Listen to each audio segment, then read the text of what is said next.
mi vida. Dígale: Señor, he venido a este lugar porque yo necesito que tú traspases mi corazón. Dígale: he venido a este lugar porque yo necesito recargarme espiritualmente. He venido a este lugar buscando una respuesta. O dígale: Señor, he venido a este lugar simplemente tal vez porque no tenga nada más que hacer. Dígale: pero aún así, Señor, yo quiero que tú me hables. Dígale: yo quiero que tú me hables, yo quiero que hables a mi vida, yo quiero que traspases mi corazón. Dígale: yo quiero, Señor, que tú obres en mi ser. Dígale: Señor, háblame. Disponga su corazón. Dígale: Señor, yo quiero escucharte. Dígale: yo quiero escucharte, Señor, habla mi vida en el nombre de Jesús de Nazaret. Para ti toda la gloria, Señor. Amén y amén. Amén. Y yo le quiero invitar a que abra su Biblia en el libro de Números. Es el segundo libro de la Biblia. Y como el nombre de la Biblia lo indica, habla de muchos números y cifras. Números capítulo 13, versículo, y yo quiero que usted esté muy atento, y yo le he hecho la invitación reiterativa de que tome nota. Números, segundo libro de la Biblia, porque yo voy leyendo el pasaje de una vez. Y aunque usted sea muy rápido, cuarto, ¿qué me pasó? Éxodo es el segundo, Génesis, Éxodo, Levítico, Números, cuarto libro de la Biblia. Era para ver si estaban atentos. Ya hay unos ojos haciéndome así, cuarto. Los estudiantes de escuela de líderes son unos duros recitando los libros de la Biblia. La tarea del próximo nivel es de atrás hacia adelante. Apocalipsis, Judas, tercera, segunda, primera de Juan. Listo. Cuarto libro de la Biblia, Números, Génesis, Éxodo, Levítico, Números, capítulo 13, versículo 17 al 20 y 27 al 33. Nos vamos a saltar un pedacito para que nos rinda a conocer la historia. Y el mensaje de hoy tiene por título: Venciendo el poder de las masas. Diga: venciendo el poder de las masas. No son las masas de la panadería. Bueno, Números 13, 17, 20 dice: Moisés envió a los hombres a explorar la tierra y les dio las siguientes instrucciones: vayan al norte a través del Negev hasta la zona montañosa. Fíjense cómo es la tierra y averigüen si sus habitantes son fuertes o débiles, pocos o muchos. Observen cómo es la tierra en que habitan. ¿Es buena o mala? ¿Viven en ciudades amuralladas o sin protección? ¿A campo abierto? ¿El terreno es fértil o estéril? ¿Abundan los árboles? Hagan todo lo posible por traer muestras de las cosechas que encuentren. Era la temporada de la cosecha de las primeras uvas maduras. Y me salto al versículo 27, dice: este fue el informe que dieron a Moisés. Entramos en la tierra la cual nos enviaste a explorar, y en verdad es un país sobreabundante, una tierra donde fluye la leche y la miel. Aquí está la clase de frutos que allí se producen. Y 2 hombres venían con un racimo de uvas. Imagínense cómo era ese racimo de uvas. Sin embargo, versículo 28, el pueblo que la habita es poderoso y sus ciudades son grandes y fortificadas. Hasta vimos gigantes allí. Los descendientes de Anac, los amalecitas viven en el Negev, y los hititas, los jebuseos y los amorreos viven en la zona montañosa. Los cananeos viven a lo largo de la costa del mar Mediterráneo y a lo largo del valle del Jordán. Pero Caleb trató de calmar al pueblo que se encontraba ante Moisés. Vamos enseguida a tomar la tierra, dijo, de seguro podemos conquistarla. Pero los demás que exploraron la tierra con él no estuvieron de acuerdo. No podemos ir contra ellos, son más fuertes que nosotros. Entonces comenzaron a divulgar entre los israelitas el siguiente mal informe sobre la tierra: la tierra que atravesamos y exploramos devorará a todo aquel que vaya a vivir allí. Todos los habitantes que vimos son enormes, hasta había gigantes, los descendientes de Anac. Al lado de ellos nos sentíamos como saltamontes y así nos miraban ellos. Entonces yo no sé si usted conozca esta historia, y es la historia cuando Moisés envía a 12 espías a explorar la tierra prometida. Y para que usted tenga una idea acerca del poder de la influencia de la mayoría, yo le voy a invitar a que vea este video, y yo quiero que usted esté muy atento a los detalles. Quiero ver si se ve bien el video.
¿Cómo les pareció? ¿Quién lo entendió?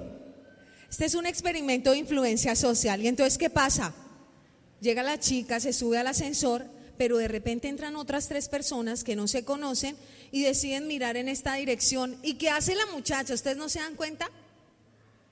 Los empieza a mirar y sin razón coherente alguna se gira y se ubica en la misma posición de ellos. Y si vieron que las 3 personas, el último fue la tapa, cambió atrás, al costado y otra vez al frente. Pues ese experimento se ha hecho en muchos lugares. ¿Y qué sucede con las personas? Hacen lo mismo por la presión de grupo, por la presión de grupo, influencia social. Y yo lo llamo el poder de las masas. Pues yo le cuento que una vez a mí me sucedió algo parecido y por un instante casi cedo, pero no cedí. Entonces estaba viajando a la ciudad de Bogotá, con mi esposo nos turnamos para viajar, él está en este momento en la reunión allá en el barrio Cafam, Andes, y me subí al Transmilenio, llegué a la estación de Transmilenio y llegué a la estación Portal Tunal. Yo me desenvuelvo en Bogotá muy bien en Transmilenio, no de otra manera. En Transmilenio me dicen el nombre de la estación y yo ya soy experta, casi me arrancan una vez el brazo, pero yo soy experta en Transmilenio. Y yo iba caminando en cámara lenta hacia la posición del Transmilenio D21, esa era la ruta, yo me memorizo las letras y los números. Cuando de repente veo que una estampida de gente viene corriendo en la dirección opuesta a mí. Entonces me detuve y miré hacia atrás y todos venían corriendo. Y yo dije, ¿qué tal pasen por encima mío? Y estuve tentada de volverme y correr con ellos porque empecé a pensar 10,000 cosas. Se formó un disturbio, entonces están lanzando papas bombas, ocurrió un accidente, no sé, allá se está incendiando algo y pensé 10,000 cosas. Y casi arranco a correr con toda la turba, pero de repente guardé la compostura y me asomé y miré que allá habían paradas 3 o 4 personas. Entonces dije, no, voy a guardar la calma, y pasaron por el lado mío y dije, no me llevaron. Seguí caminando y resulta que habían atrapado a un par de ladrones y la gente venía en manada corriendo a ver cuando los policías los capturaban. Eso era todo. ¿Usted se imagina el oso que yo hubiera hecho si hubiera arrancado a correr para mirar eso? Pero yo le digo, a veces nos sucede como les sucedió a estas personas que se subieron en este ascensor. Y lo que los rodea los influye. ¿Cuál es el panorama general de la historia que acabamos de leer? La Biblia dice que Moisés envía a 2 espías a explorar la tierra. Y estos, después del recorrido, entregan su reporte. Ellos duran 40 días haciendo este recorrido. Llegan con 2 noticias, pero también con 2 perspectivas diferentes. De los 12, 10 llegan como la mayoría, con la noticia buena y la noticia mala. Yo no sé si usted alguna vez ha llegado a su casa a decir, bueno, tengo 2 noticias, una buena y una mala. Y entonces le dicen, bueno, Moisés, te tenemos 2 noticias, una buena y una mala. ¿Cuál quieres primero? Por supuesto, uno siempre quiere buenas noticias, ¿cierto? Entonces ellos le dicen, listo, la buena. La buena es que esa tierra es espectacular. Es que allá hay un clima delicioso, es que las frutas son como en Anapoima gigantes, es que el paisaje es divino, es que esa tierra es muy agradable. Allí fluye leche y miel. ¿Y la mala? Dicen, no. La mala es que allá viven gigantes. La mala es que allá los hombres son tan fuertes que nosotros al pie de ellos parecemos saltamontes, grillos, cucarachas, langostas. Pero resulta que esto fue lo que hicieron 10 de los 12 hombres que Moisés envió. Hubo 2 hombres que dieron un panorama diferente. ¿Quiénes fueron esos hombres? Josué y Caleb, 2 hombres singulares, y yo resalto sus nombres para que usted recuerde la bendición que hay en el vencer el poder de las masas. Josué y Caleb.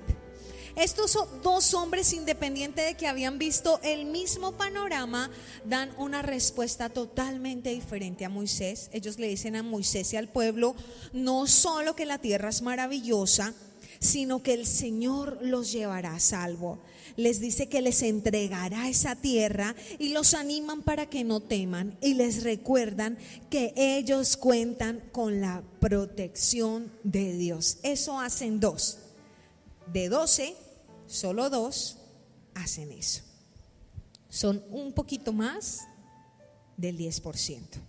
¿Sabe? Este es el tipo de personas de las que usted debe rodearse. Esas son las respuestas que yo creo que todos los que estamos aquí necesitamos cuando estamos en una situación difícil o adversa. Y esa es la respuesta que Dios espera de nuestra parte ante sus mandatos. Sin embargo, como solemos decir, la presión de grupo suele llevarnos muchas veces a hablar o a actuar equivocadamente. ¿Le ha pasado o no le ha pasado? ¿Le ha pasado que usted está en un grupo y que la gente empieza a hacer chistes de mal gusto y usted por no desentonar se ríe ante chistes de los que usted pues tampoco es que ni le gusten tanto ni esté de acuerdo? ¿Le ha pasado que la gente empieza a hacer comentarios negativos y a hablar terriblemente y cuando usted se descubre usted está hablando igualito, está hablando mal, está rajando, está criticando? Eso hace la presión de grupo y nos dejamos contagiar por el negativismo y nos dejamos contagiar por el panorama desalentador. Y entonces están las noticias y las noticias son negativas y en las redes y los vecinos y el taxi donde nos transportamos y en la universidad y en la mayoría de las partes donde nosotros nos desenvolvemos encontramos mensajes opuestos a los que enseñan la Biblia, el plan y el propósito de Dios para usted, para mí y para los nuestros. Yo me acuerdo que una de las primeras discusiones que tuvimos con mi esposo fue por esa razón. Nos casamos un sábado 26 de junio y al otro día nos fuimos para la luna de miel. Y yo me acuerdo tanto que listo, viajamos, a mí se me olvidó el saco, llegué a Bogotá sin saco, pero bueno, felices porque nos íbamos de paseo. Llegamos al aeropuerto y esperamos el taxi. Llegó el taxi a recogernos en San Andrés y el señor del taxi empezó a hablar terrible del gobierno, terrible del presidente, terrible de todas las cosas. Y entonces él nos hablaba y de un momento a otro yo empecé a intervenir en la conversación. Oiga, sí, eso es tenaz. Oiga, sí, a mí también me parece lo mismo. Y yo me acuerdo que David era en silencio, calladito. Cuando llegamos al hotel, David me dijo: Paola, ¿y tú por qué te pones a hablar de esa manera? ¿O por qué tú te prestas para sentir al Señor? Bueno, no, mentiras, llegamos y yo le dije: uy, amor, pero ese señor está como envenenado con el gobierno, ¿cierto? Dijo: ¿y tú qué haces para que él no esté envenenado?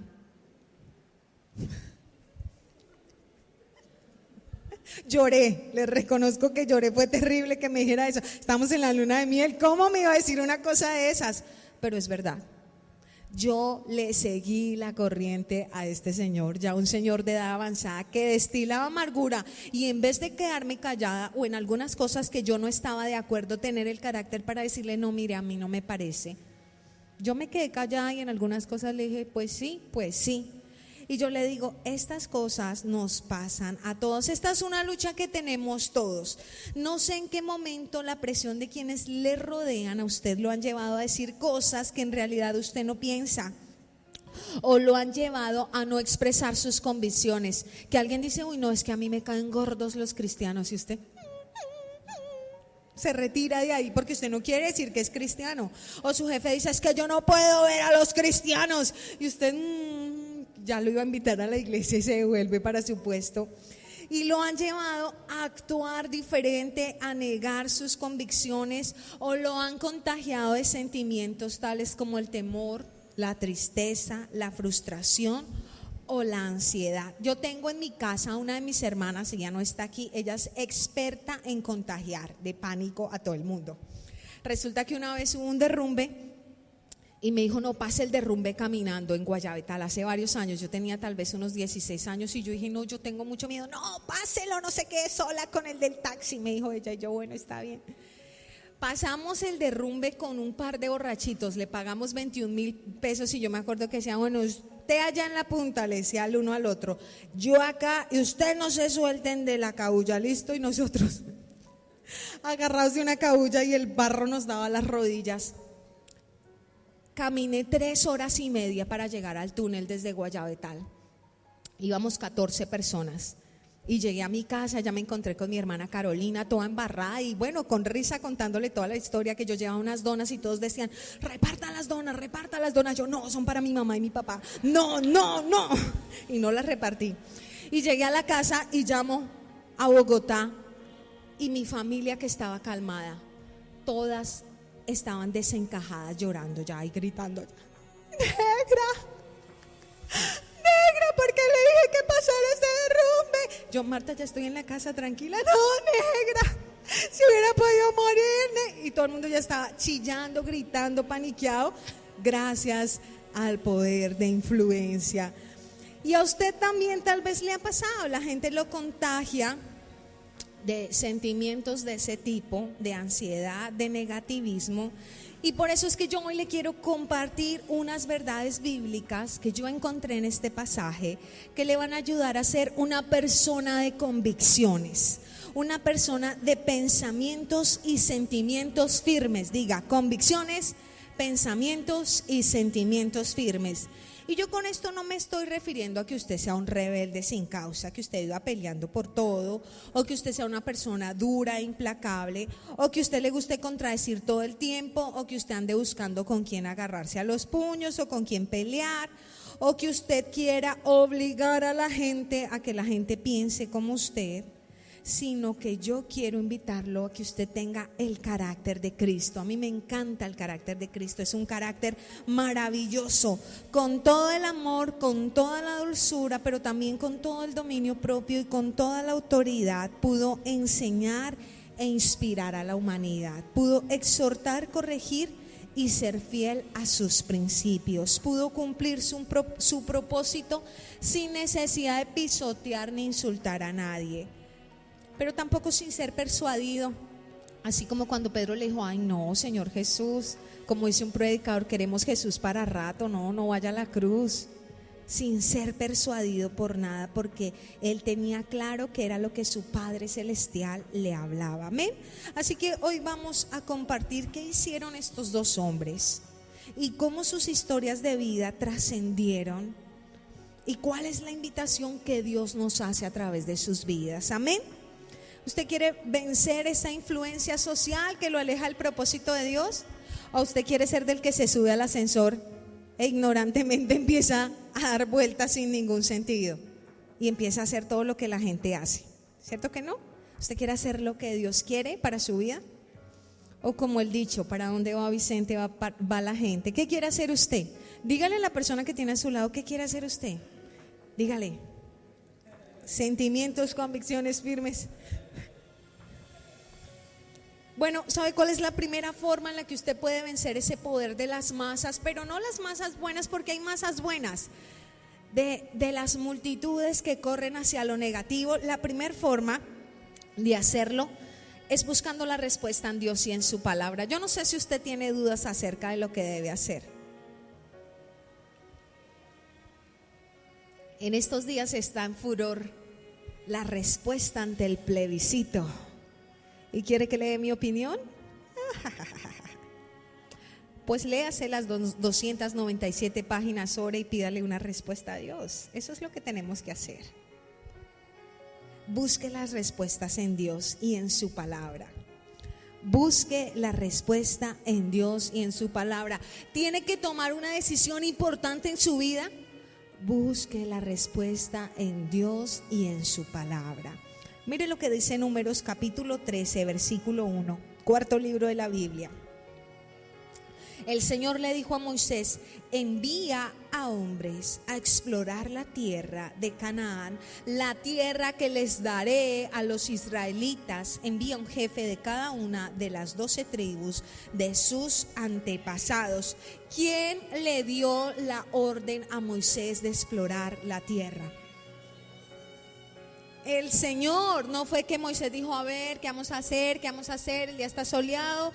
Listo, 12, tinco, tico, tango. A ver, ¿quiénes quieren ir? No, él fue claro con la orden. Le dijo, busque 12 personas, un representante de cada tribu de Israel. Dígale, 12 personas que vayan y exploren la tierra de Canaán. Pero ¿qué les dice? La tierra que yo les voy a dar. No dice el Señor, vayan y miren, y si les gusta y si les parece chévere, pues bueno, empezamos una negociación. El Señor les dijo, vayan y exploren la tierra que yo les voy a dar. Ahora yo quiero hacerle una serie de preguntas a usted que no tiene que responder en voz alta, ¿listo? Sino ahí para usted o con su hojita. Pregunta, ¿dónde busca respuesta y dirección? ¿Dónde busca respuesta y dirección? ¿A quién pide consejo ante una decisión importante? Responda.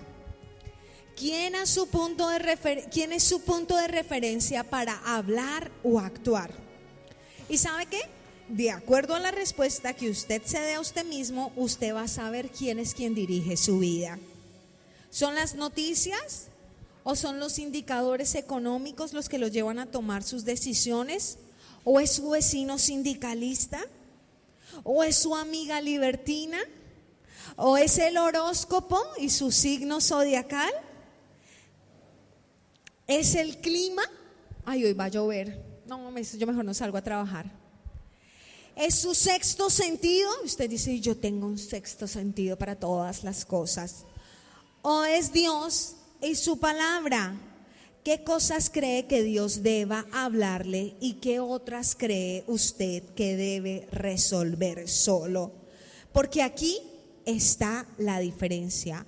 Una de las formas en que podemos ser librados de la influencia negativa que hoy por hoy tienen las mayorías es buscando respuesta a todas nuestras dudas e inquietudes en Dios, en oración y en la meditación de su palabra. Mire, yo he aprendido hasta decirle a Dios lo siguiente: Señor, ¿tú quieres que yo vaya a esa cita o no vaya? Me ha pasado y me ha sucedido que voy a un lugar y luego digo, uy, ¿yo por qué vine aquí? Vine a perder el tiempo. Me enredé con una bobada y lo que estoy haciendo es perder el tiempo. Podría estar en la casa haciendo otras cosas y me quedé plantada haciendo nada. Las cosas no salieron como debía. Tenía que hacer una diligencia y por no hacer primero lo más importante, entonces ni pude hacer la diligencia ni pude hacer lo más importante. Cuando usted busca sus respuestas en Dios y en su palabra, tenga por seguro que usted no va a dejar que cualquiera venga y le meta un cuento en la cabeza y usted se vaya creyendo ese cuento. ¿Listo? Entonces, ¿qué debemos hacer? Buscar la respuesta en Dios y en su palabra. Mire lo que dice el libro de Job, capítulo 12, versículo 13. Job 12, 13. Está antes del libro de los Salmos y dice Job 12:13: pero la verdadera sabiduría y el poder se encuentran en Dios, el consejo y el entendimiento le pertenecen. ¿Qué dice la Biblia? La sabiduría y el poder se encuentran en Dios, el consejo y el entendimiento le pertenecen. Pues sabe, la Biblia fue escrita hace muchísimos años y en la Biblia están muchas respuestas que la ciencia ha descubierto años más tarde. Me río. Y a veces la gente dice, ay, quiero una respuesta, pero si yo fuera más inteligente o yo tuviera una maestría, un doctorado. Y yo le digo, no deje de capacitarse, ni de aprender, ni de crecer. Pero yo le digo, las respuestas más sabias están en la palabra de Dios. El consejo supremo está en la palabra de Dios. La sabiduría y el entendimiento le pertenecen a Dios. Dios sí tiene una visión panorámica. Nosotros tenemos una visión muy corta, muy chiquitica, apenas lo que tenemos al frente. Salmo 1 y versículo 1 y 2. Salmo 1, 1 y 2. Dice, qué alegría para los que no siguen el consejo de malos, ni andan con pecadores, ni se juntan con burlones, sino que se deleitan en la ley del Señor, meditando en ella de día y de noche. ¿Sabe cuál es mi consejo? Medite en la palabra de Dios de día y de noche. La gente allá afuera dice, ay, no, es que uno lee la Biblia y se vuelve loco. Pues la Biblia dice que la palabra de la cruz es locura a los que se pierden, y si me han de decir loca por eso, pues no importa, yo hago lo que Dios quiere que yo haga. Pero yo le digo, ¿quién tiene éxito? El que medita de día y de noche en la palabra. ¿Usted quiere consejos para su vida cotidiana? Estudie la Biblia. Mire, ¿usted quiere sabiduría pura? Léase el libro de Proverbios. Consejos supremamente vigentes. ¿Sabe qué dice, por ejemplo, el libro de Proverbios? Una de las cosas que dice, quien su dinero no dio a usura, ¿Quién no presta gota a gota? ¿Qué opinan? ¿Hace cuánto fue escrita la Biblia? Y la Biblia tiene consejos. Dice la Biblia, no salga por fiador de su hermano. Y la gente llama y dice, ay, tengo que ser fiador de fulanito, sutanito. Y luego lo están llamando y lo están acosando porque fulanito, sutanito no pagó la cuenta. Y ahora usted tiene comprometido su patrimonio. Y la Biblia da consejos claros en todos los aspectos: financieros, familiares, emocionales, intelectuales, laborales. Busque sabiduría en la palabra. Qué alegría a los que no siguen el consejo de los malos. ¿Le ha pasado a usted que sigue el consejo de alguien y pierde? Y como dicen en mi casa, como el que aconseja no es el que pierde. Como el que aconseja no es el que pierde, sino el que sigue el consejo. Y la gente le da a usted consejos y usted dice, listo, yo lo voy a hacer. Y luego usted es el que tiene que pagar las consecuencias. Reciba el consejo de Dios. Con quien usted más comparta, a quien más confianza usted le tenga, a quien usted le pida más consejos, con quien usted hable más, muy seguramente será la persona que tenga más influencia en su vida. Así que revise, busque siempre que esa persona sea Dios, o sea, una persona de Dios. Porque ¿sabe qué? Dios tiene el mejor consejo, Dios es veraz y su santidad es infalible. Dios no miente. Los seres humanos, por más buenos que seamos, somos engañosos, pero Dios es veraz y Dios es santo. Amén. Segundo consejo. ¿Qué hicieron estos hombres aparte de buscar la respuesta en Dios? Estaban dirigidos por Moisés y Moisés hablaba cara a cara con Dios. 2, creyeron las promesas, creyendo en sus promesas. ¿Usted quiere venir a vencer el mensaje negativo que le trae la gente? Pues crean las promesas de Dios. Éxodo 33:1 dice, el Señor le dijo a Moisés, váyanse tú y el pueblo que sacaste de la tierra de Egipto, suban a la tierra que juré dar a Abraham, Isaac y Jacob. A ellos les dije, escuche bien lo que le voy a leer, daré esa tierra a tus descendientes, enviaré un ángel delante de ti para expulsar. ¿Les suena familiar? Los cananeos, los amorreos, los hititas, los fereceos, los heveos y los jebuseos. ¿Se acuerda que antes habían hablado de estas personas? Y Dios ya les había prometido que los iba a quitar del camino. Éxodo 33:12 al 14 dice, un día Moisés dijo al Señor, tú me estás diciendo, lleva a este pueblo a la tierra prometida, pero no me has dicho a quién enviarás conmigo. Me has dicho, yo te conozco por tu nombre y te miro con agrado. Si es cierto que me miras con buenos ojos, permíteme conocer tus caminos. Mire cómo era de sabio Moisés, para que pueda comprenderte más a fondo y siga gozando de tu favor. Y recuerda que esta nación es tu propio pueblo. El Señor le respondió, yo mismo iré contigo, Moisés, y te daré descanso. Todo te saldrá bien. ¿Qué le dice Moisés? Señor, dirígeme. Moisés hubiera podido decir, yo soy el chacho, ahora mi nombre va a quedar registrado por todas las descendencias, porque yo soy el que saqué al pueblo de Israel de Egipto. Pero le dice, Señor, si tú no vas conmigo, yo no quiero ir. ¿Qué hacía Moisés? Creía en las promesas de Dios. Y Moisés emprendió este proyecto, que era un proyecto tan desafiante, es porque Moisés creía en las promesas de Dios. Dios es veraz, Él cumple todo lo que promete. La Biblia expresa que las promesas en Dios son ¿qué? ¿Sí se acuerdan los que vinieron el jueves? Que en Dios las promesas son ¿qué? No, voy a pensarlo más o menos después, quizás. ¿Cómo son las promesas en Dios? Sí y amén. Mira al que tiene a su lado y dígale, las promesas en Dios son sí y amén. ¿Y sabe que la Biblia registra más de 3,000 promesas? La Biblia registra más de 3,000 promesas. El punto es que la única forma en la que esas promesas se pueden hacer efectivas en su vida es a través de la fe. Es creyendo. Usted puede tener un cheque por 1,000 millones de pesos. ¿Le suena atractiva esa cifra? 1,000 millones de pesos. Usted dice, podría pagar algunas de las deuditas que tengo e irme a comer un helado, ¿cierto? Y usted puede tener ese cheque por 1,000 millones de pesos, un cheque de gerencia. Pero hasta que usted no cobre ese cheque por ventanilla o lo consigne en una cuenta y retire el efectivo, usted no tiene absolutamente nada. ¿Sí o no? Podría pasar con el cheque, enmarcarlo y ponerle un marco antirreflejo y contemplarlo todos los días, pero no tiene absolutamente nada. Así son las promesas de Dios. Dios tiene más de 3,000 promesas para usted y para mí, pero si usted no cree, hágale así a su compañero. Nada.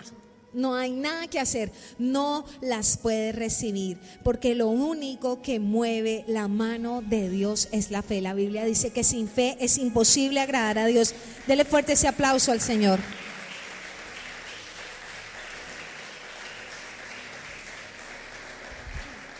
Mire, Dios nos ha hecho preciosas promesas a través del Señor Jesucristo, pero si nosotros no le creemos, no las podremos recibir. Ahora bien, a quien solemos dar más credibilidad, a las circunstancias o a las verdades de la palabra. ¿Usted es de los que le dan más credibilidad a las circunstancias o a las verdades de la palabra? ¿A quién? A usted es el que dice, no, pero ¿cuál Dios me ayuda si todo va de mal en peor? Pero si para todo el mundo hace sol y para mí es una nube negra y que llueve y me lanza truenos y rayos. ¿A qué le da más credibilidad? ¿A lo que usted está viviendo o a lo que dice la palabra de Dios? Usted puede tener una verdad. A usted el médico le puede decir, ¿sabe qué? Le quedan 3 meses de vida. Pero por encima de esa verdad hay una gran verdad. Y la Biblia dice que el Señor Jesús fue herido para que usted fuera sanado. A usted le puede decir, su esposo, ¿sabe qué? Yo no la quiero más. Suerte es que le digo, me conseguí una que tiene la mitad de años que usted tiene y no cantaletea tanto como usted. ¿Y usted a quién le va a creer? ¿A lo que dicen sus circunstancias o a lo que dice la palabra de Dios? ¿Qué le cree usted? ¿A quién le cree usted? ¿A su cuenta que dice en ceros? Que usted mete la tarjeta y ya no se la quiere devolver. ¿O a lo que dice la palabra de Dios? Mi Dios suplirá todo lo que me falte conforme a sus riquezas en gloria. ¿Usted a qué cree? ¿A las circunstancias o a la Biblia? ¿Sabe cuál fue el mayor problema del pueblo de Israel? Su incredulidad y su queja. Por eso es que Moisés llegó a ser el hombre más manso sobre la tierra. Yo le tengo una admiración porque yo creo que a las 3 primeras quejas yo les hubiera dado un puño a todos. Dios había manifestado su gloria, Dios se había hecho señales y prodigios, pero ellos todo el tiempo, ay, nos hubiéramos quedado en Egipto, allá sí podíamos comer carne. Allá los tenían esclavizados terriblemente, allá los ponían a trabajar de una forma terrible, allá mataban a sus hijos. Y las hebreas tenían hijos varones, ¿qué querían hacer? Acabar con esos hijos varones para que el pueblo no se multiplicara. Pero como estaban en esa circunstancia tan de pronto apremiante y tan difícil que era depender completamente de Dios, entonces querían volver a Egipto. Yo no sé si a usted le pasa y diga, ay no, pero es mejor cuando yo no iba a la iglesia. Ay, cuando yo no iba a la iglesia a mí todo me salía bien, había plata, la nevera estaba llena de mercado, todos estábamos en paz en la casa, nos íbamos de rumba los sábados en la noche, los domingos nos levantamos a las 11 de la mañana. Pero yo le digo, ¿a quién le va a creer usted? ¿A las circunstancias o a lo que dice la palabra de Dios? Dios tiene promesas maravillosas para usted. No se deje contagiar por las circunstancias, porque Dios camina encima de las circunstancias. Números 14, 1 al 3. Números 14, 1 al 3 dice, se lo voy a relatar como yo creo que sucedió. Entonces toda la comunidad empezó a llorar a gritos y así continuó toda la noche. Sus voces se elevaron en una gran protesta contra Moisés y Aarón. Si tan solo nos hubiéramos muerto en Egipto o incluso aquí en el desierto, se quejaban, porque el Señor nos está llevando a esta tierra solo para que muramos en batalla. Nuestras esposas y nuestros hijitos se los llevarán como botín.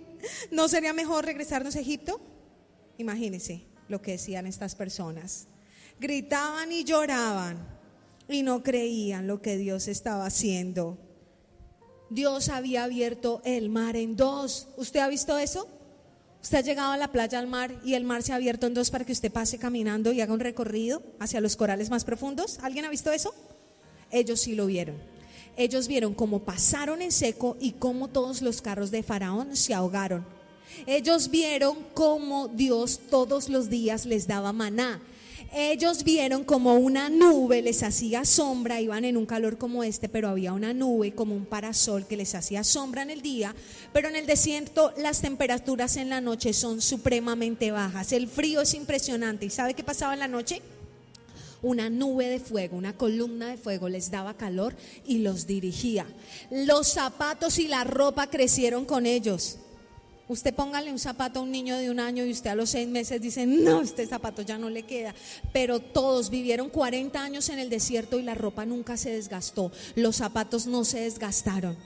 Ellos habían visto la gloria de Dios, pero dudaron, pero no confiaron en las promesas de Dios. Así que usted créale a las promesas de Dios. No le crea lo que dice el mundo, créale a las promesas de Dios, porque el cielo y la tierra pueden pasar, pero la palabra de Dios nunca pasará, permanece para siempre. Tercero, el poder de las masas. Tercero, no te dejes contagiar. Y esta es la última reflexión con la que yo lo quiero dejar a usted.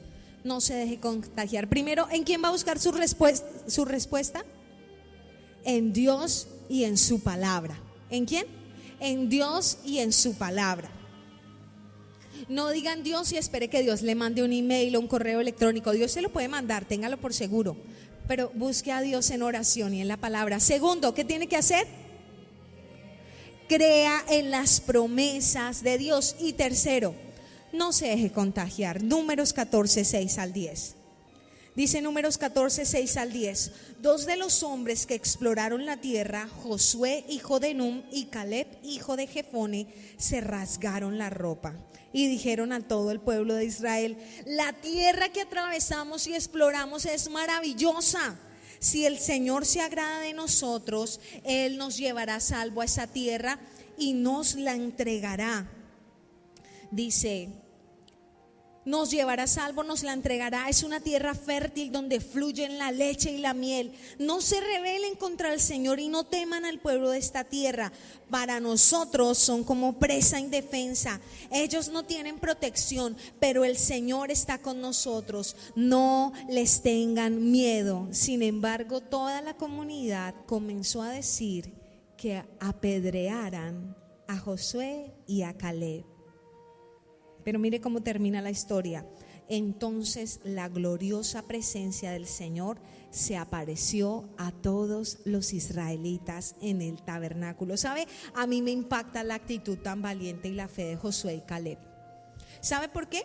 No solo porque dieron buenas noticias, no solo porque no se dejaron influenciar por los otros 10, porque yo me imagino que por el camino los 12 venían y los 10 decían: no, es terrible, no, nos vamos a morir, ¿qué va a ser de nuestros hijos? ¿Cómo nos devolvemos? Tantos años que hemos tardado en llegar aquí. Y todo el camino ellos escucharon a esos 10 que venían quejándose, pero ellos llegaron firme a dar su veredicto.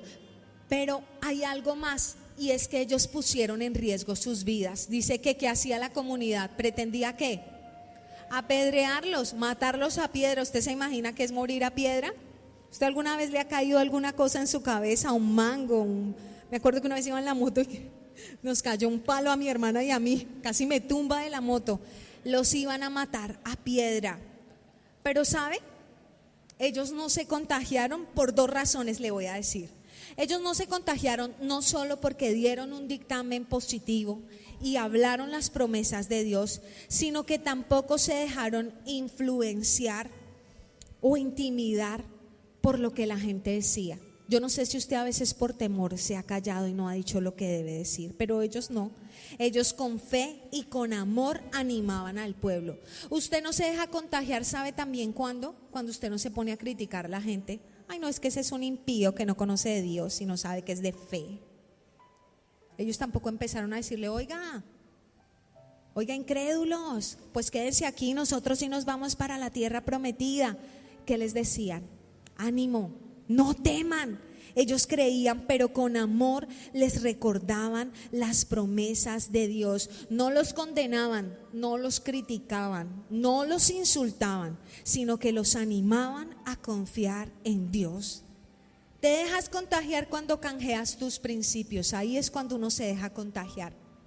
Cuando uno piensa algo respecto a algo, pero la presión de grupo lo hace dudar o quedarse callado. Pero usted piensa algo, tiene una visión clara frente a algo, y ahí es cuando usted se deja contagiar, cuando usted canjea sus principios. Te dejas contagiar cuando dejas que el temor y las declaraciones negativas de las personas te afecten y se vuelvan en emociones constantes en tu vida. Te dejas contagiar cuando tratas de pelear en tus fuerzas, cuando a las malas quieres mostrar tus convicciones, cuando condenas a los que están lejos de Dios. Te dejas contagiar cuando en lugar de amarles, animarles e inspirarles con tu vida, hablas mal de ellos. Te dejas contagiar cuando hablas el mismo lenguaje de la gente. Así uno se deja contagiar. Mire, yo abro Facebook y yo encuentro un montón de cosas respecto a muchos detalles, cosas frente a las cuales yo quisiera escribirle a la gente: por Dios, usted que está escribiendo sandeces, necedades. Pero yo no me voy a poner a hacer eso. Yo no me voy a poner a igualar a pelear con la gente, porque eso es lo que quiere el diablo. ¿Cómo yo le hablo a alguien del amor de Cristo? Amándolo. ¿Cómo yo le digo a la gente que proclame un mensaje de paz? A mí me da mucha risa. La gente dice que vota por el sí y que vota por el no, y ambos quieren paz, pero ambos son capaces de insultarse de la manera más agresiva posible. La gente se insulta por un referendo, cuando la mejor forma de proclamar la paz es trayendo la paz de Cristo, es amando, es perdonando, es siendo misericordioso, es olvidando el pasado, es extendiendo la gracia de Cristo. Esa es la mejor manera. ¿Usted quiere paz para este país? Sé que suena frase de cajón, pero la paz inicia en su corazón. La paz es cuando a usted lo cierran y usted no se adelanta y le echa un madrazo al que lo cerró. La paz es cuando usted le dice: pase, Dios lo bendiga, Dios lo bendiga. Así tenga que apretar los dientes, Dios lo bendiga. Esa es la paz, amén. Con esas palabras es que usted puede no dejarse contagiar, con palabras de amor, con palabras diferentes a las palabras del mundo. El mundo está lleno de grosería, de patanería, de lujuria, de mentira, de orgullo, de soberbia. Pero cuando usted ama, anima, inspira, motiva, usted no se deja contagiar, sino que sus palabras se convierten en un bálsamo para las personas que lo oyen.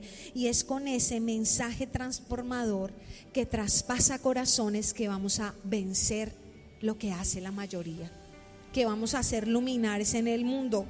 Para cerrar, ¿usted quiere saber qué sucedió con Josué y con Caleb? ¿Quiere saber qué pasó? Números 14:38. De los 12 que exploraron la tierra, solo Josué y Caleb siguieron vivos. ¿Cómo le quedó el ojo? De los 12, solo ellos dos quedaron vivos. Los otros 10 se murieron y no pudieron disfrutar la tierra prometida. ¿Usted quiere disfrutar la bendición de parte de Dios? ¿O quiere morirse antes de disfrutar la bendición de Dios y que la disfrute otro? ¿Quiere verla en su vida? ¿Usted quiere ver la gloriosa presencia de Dios en su vida? Cambie su lenguaje, cambie sus actitudes y no se deje vencer por lo que hacen las mayorías. Amén.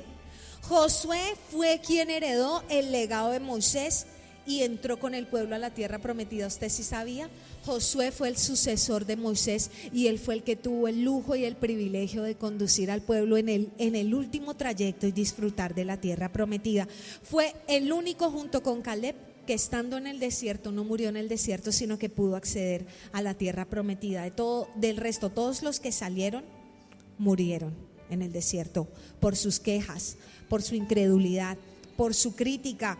Hay un libro de la Biblia que lleva su nombre: Génesis, Éxodo, Levítico, Números, Deuteronomio, Josué. Sexto libro de la Biblia. ¿Quiere conocer más de la historia de Josué? Hay un libro acerca de todas sus batallas. Un hombre extraordinario que simplemente decidió vencer el poder de influencia de la mayoría. Caleb, a sus 85 años, dice Josué 14:9-12. Me encanta la vida de Caleb. Dice: así que ese día Moisés me prometió solemnemente, dice Caleb, la tierra de Canaán por donde recién caminaste, ya habían pasado 45 años de aquel entonces, será tu porción de tierra y la de tus descendientes para siempre, porque seguiste al Señor mi Dios con todo tu corazón. Le estaba recordando esa historia. Josué le dijo: Caleb, ¿te acuerdas cuando fuimos y dimos una buena noticia? Pues esa tierra que tú viste de primeras, la que te pareció tan bonita, va a ser para ti y para tus descendientes. Ahora, como puedes ver, entonces estos 45 años desde que Moisés hizo esa promesa, o sea, Caleb ya tenía 85 años. ¿Quién aquí tiene más de 85 años? ¿Más de 85? A la 1, a las 2 y a las 3. Nadie tiene más de 85. Este hombre tiene 85 años y mire lo que está diciendo. El Señor me ha mantenido con vida y buena salud, tal como lo prometió, incluso mientras Israel andaba vagando por el desierto. Ahora tengo 85 años y estoy tan fuerte como a los 40, como cuando Moisés me envió a esta travesía, y aún puedo andar y pelear tan bien como lo hacía entonces. ¿Usted quiere llegar a los 85 años así, como si tuviera 40? Dice, así que dame la zona montañosa que el Señor me prometió. Tú recordarás que mientras explorábamos encontramos allá los descendientes de Anac que vivían en grandes ciudades amuralladas. Pero si el Señor está conmigo, yo expulsaré de la tierra tal como el Señor dijo. ¿Sabe qué hace este hombre? ¿Sabe qué hace este hombre? Dice, yo quiero la tierra más difícil. Tengo 85 años, pero estoy tan fuerte como hace 45. Dijo, y Moisés me prometió una buena tierra. Imagínense cómo sería la tierra si la habitaban los gigantes. El grande se aprovecha del pequeñito, ¿cierto? Era lo mejor de la tierra. Y Caleb dijo, pues ¿sabe qué? Esa es la que yo quiero. La batalla más dura, la más difícil, la tierra donde habitan los gigantes. Esa es la que yo quiero para mí y para mi descendencia. Ese es Caleb, ese es Josué. ¿Cómo quiere ser usted? Como los otros 10, yo no me aprendí los nombres de los otros 10, no me interesa. Yo me aprendí los nombres de estos dos hombres, Josué y Caleb. Yo quiero ser así. Así que yo hoy le invito a que usted se levante como Josué y Caleb y venza el poder de las masas, venza el poder de las mayorías que son negativas, que son incrédulas, que son mediocres, que son temerosas, que son crueles, que son peleonas, que son groseras, que viven lejos de Dios y que hacen las cosas a su manera. Venza ese poder y levántese como Josué y Caleb para hacer lo que Dios quiere que haga. Amén. ¿Cuántos se quieren levantar? Colóquese de pie y dele fuerte ese aplauso al Señor. ¿Sabe que le digo una cosa y con esto quiero cerrar? Y le quiero decir algo adicional. Vencer el poder de las masas es que usted también sobrepase al cristiano promedio. Porque aún dentro de la iglesia mucha gente no actúa como Cristo. Así que usted sobrepase, usted diga, no, es que si mi vecino va a la iglesia una vez al mes, pues yo voy a ir una vez al mes, que con eso es suficiente. No, venga a la iglesia, aproveche los escenarios, venga cada domingo, venga a la intercesión, ore, haga el discipulado Nueva Vida en Cristo, adore al Señor, cierre sus ojos, levante sus manos, no se quede con lo que hace la mayoría de la gente, así sea dentro de la iglesia, sino que haga usted lo que Dios espera de usted, haga más, sea excelente. El Señor Jesucristo era excelente en todo. El Señor Jesucristo dice en la Biblia que crecía en sabiduría, en estatura, en gracia para con Dios y gracia para con los hombres. Amén. Venza el poder de las masas en todo lugar donde usted se encuentre. Sobrepóngase con amor, con excelencia, con diligencia, con sabiduría, pero sobre todo con el poder del Espíritu Santo. Recuérdele a su vecino los puntos de hoy. Primero, busque las respuestas en Dios y en su... Mire al vecino, no me mire a mí, al vecino, al de lado, al del otro lado. Mírelo a los ojos, no lo intimide, que él no muerde ni pellizca. Si lo muerde me avisa. Primero, busque las respuestas en Dios y en su palabra. Me siguen mirando a mí. El que me siga mirando. Segundo, dígale, cree en las promesas de Dios. Tercero, no te dejes contagiar. Dígale así, no te dejes contagiar, no te dejes contagiar. Amén. Cierre sus ojos, levante sus manos. Ahora sí no tiene que mirar a su vecino y dígale, Señor, gracias por tu palabra. Dígale, gracias, Señor, porque tu palabra es viva y eficaz. Dígale, Señor, gracias porque tu palabra, Señor, me transforma. Dígale, gracias porque tu palabra me vivifica, Señor. Dígale, gracias, Señor. Dígale, gracias, Señor. Para ti no hay nada imposible, Señor. Todo lo puedo en Cristo que me fortalece. Dígale, Señor, yo todo lo puedo en ti, Señor.